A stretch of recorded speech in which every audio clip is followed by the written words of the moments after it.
जय श्री कृष्ण फ्रेंड्स। आज આપણે બનાવીશું મેગી ભેળ।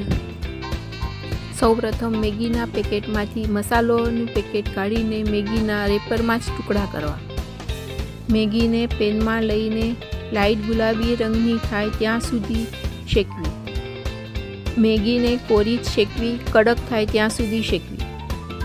મેગીને બાઉલમાં કાઢી તેમાં લાંબા સમારેલા કોબી, શિમલા મરચાં, ટમેટાં, ગાજર ઉમેરવા। તેમાં મેગી મસાલાનું પેકેટ ઉમેરવું અને ચપટી મીઠું ઉમેરવું।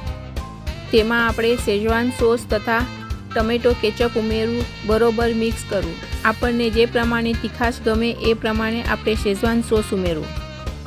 ચપટી મરી પાવડર ઉમેરીને બરોબર મિક્સ કરવું। ઉપરથી લીલા કાંદાના પાન ભભરાવવા અને સર્વ કરવું। આ એકદમ ઇઝી અને ઝટપટ બની જતી રેસીપી છે। Thank you for watching.